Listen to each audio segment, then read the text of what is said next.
On se retrouve du coup pour cette leçon un petit peu bonus pour clôturer un petit peu cette introduction à Autodesk Maya. Et du coup, en fait, là, on a appris à sortir une image fixe de notre petite scène. Et là, maintenant, on va en fait faire une petite séquence. Donc, du coup, c'est une petite caméra animée. Donc, la toute première chose qu'on va faire, c'est on va animer notre caméra. Donc là, je vais prendre ma caméra 1. Donc, je vais mettre un peu dedans ici pour la saisir. Et je vais venir jouer en fait ici avec la timeline. Donc si je vous montre rapidement avant de se mettre dans la caméra, j'ai peut-être un peu été vite en besogne. Mais je vais prendre par exemple un cube ici. Et mon cube par exemple, à l'instant 1, vous voyez ici, vous voyez, il y a une timeline dans laquelle je peux naviguer ici. La quatrième dimension. Mais du coup, ma petite frame 1 ici, je peux venir prendre en fait dans la channel box les attributs de mon cube et faire tout simplement un clic droit Case selected. Donc, vous voyez, en fait, là, je fais un shift clic gauche pour prendre. Donc, on navigue dans les menus ici, les menus languettes. Et on va pouvoir, vu que je suis faire un shift clic pour tout prendre ici et faire case selected. Donc là, vous voyez que ça a mis des petits drapeaux rouges, des petits flags rouges, et ça a mis une petite bannière aussi en bas là au niveau du 1 de ma timeline.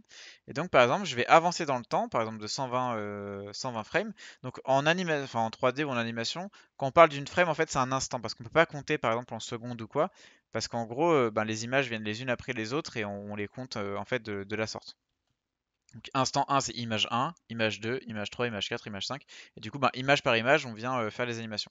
Donc là, je vais venir animer du coup mon cube. Donc je vais le déplacer. Par exemple, je vais juste faire un déplacement à l'instant 120. Et là, vous pouvez voir déjà que si je bouge la timeline, hop, il revient tout automatiquement à l'emplacement où il était à la phase 1. Donc là, je vais bien me mettre à 120, je vais le déplacer. Ensuite, je vais faire clic droit ici, donc toujours sur les mêmes paramètres, je vais faire Case Selected, tac. Et donc maintenant, Maya a fait tout seul l'interpolation des mouvements du cube. Donc je fais un play, si je fais play, ici, le cube se déplace tout seul. Donc on va faire exactement la même chose pour la caméra. Et après, on va dire à la caméra, du coup, de nous rendre 120 images pour avoir un rendu complet de notre séquence qu'on a voulu filmer. Donc du coup, je vais cliquer sur ma caméra, je vais l'incarner. Hop. Je vais créer du coup ici un petit key selected sur son emplacement de base. Ok. Donc on va décocher ici le cadenas parce que si on décoche pas, on pourra pas la déplacer. Donc key selected. Donc on a entre guillemets ancré cet instant 1. On va aller à l'instant 120. On va faire un petit mouvement d'orbite comme ça. Vous voyez? Hop. Donc là, je fais juste Alt, clic gauche pour un petit peu me déplacer. Voilà. Je vais refaire Key Selected. Et donc maintenant, on peut voir que ma caméra se déplace. Voilà. Alors, c'est pas le plus beau mouvement du monde, mais ça fonctionne. Et du coup, ce qu'on va venir faire juste après, et là, je vais le faire vraiment en express, le rendu, c'est qu'on va venir, en fait, tout à l'heure, on rendait une seule image. C'est-à-dire que là, vous voyez, on était en file name préfixe, on avait image format PNG, et on avait une seule image. Ici, on va changer en fait le mode d'extension. Donc là, on a File Output, donc dans les render settings, dans le petit clapet ici en haut. Frame animation extension, name.extension single frame. Donc on a en mode single frame, une seule image. Nous, on va passer en mode name.pad.ext. Donc là, on va avoir en fait un name.ds, pardon. Et on va pouvoir avoir la possibilité de sortir une séquence d'images. Vous voyez ici, on a maintenant un panneau qui s'est débloqué qui s'appelle Frame Range. Donc, ça veut dire un intervalle en fait d'images. Donc on va dire qu'on va de la frame 1 jusqu'à la frame, par exemple, je vais pas toutes les faire, hein, je vais faire de la frame 1 à la frame 40. Voilà, comme ça va assez vite. Avec un by frame de 1, c'est-à-dire qu'on va aller de 1 en 1 jusqu'à 40. Donc on va faire la frame 1, puis la 2, puis la 3, puis la 4, puis la 5, puis la 6 jusqu'à 40. Donc on va avoir tout ce petit mouvement là. Donc vous, si vous voulez aller au bout, par exemple à 120, il faut mettre 120 ici. Et si vous voulez aller plus loin que 120, il faut que vous voyez en bas à droite dans la timeline, vous pouvez augmenter ici. Par exemple, si vous marquez 200, vous pouvez aller jusqu'à 200. Si vous marquez 300, vous pouvez aller jusqu'à 300. Donc là, c'est à vous de décider jusqu'où vous voulez aller. Par contre, attention, c'est à chaque fois, il faut vous dire que votre ordi va mettre peut-être plusieurs minutes à sortir une image. Donc ça peut être long. Par exemple, si vous mettez 1 heure à sortir une image, faire 300 images, ça va vous prendre 300 heures, donc plusieurs jours. Ce qui est normal en 3D, hein. C'est pas votre ordi qui a un problème ou vous qui avez mal travaillé, hein. En 3D, des fois, quand on sort des séquences, bah, ça prend du temps. Donc renderable camera, c'est important à setuper. En fait, ça va être la caméra active pour le rendu. Donc là, actuellement, vous voyez, c'est persp. Donc nous, on va mettre caméra 1, qui est du coup ben, notre caméra 1 avec laquelle on a travaillé depuis le début. Et c'est à peu près tout. Alors moi, je vais mettre là pour l'exemple une toute petite résolution. Donc 100 par 100 pour que ça aille très très vite. Et du coup, je vais mettre résolution 72 dpi. Et pour sortir ma séquence, je vais venir dans Render. Je vais cliquer sur Render séquence. Donc on va le chercher, il est ici, vous voyez, Render séquence. On va cliquer sur le petit carré. En fait, dans MyASI, quand vous cliquez sur le petit carré, ça vous ouvre un menu. Il me dit Render séquence frame 1 à 40. Donc on est bien dans l'intervalle qu'on avait estimé. Current caméra, on vérifie bien que c'est la caméra 1. On peut alternate output file, c'est important à setuper. En fait, c'est le cas où est-ce qu'il ira en fait la séquence au cas où il trouve pas. Donc on va l'appeler White House Test. Voilà. Hop.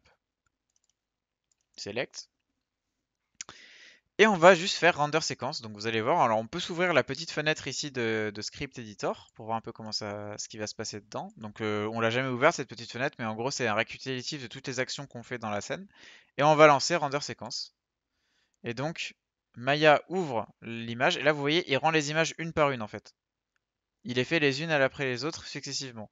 Et donc alors là c'est super, j'ai placé la script editor au bon endroit, du coup on peut pas lire.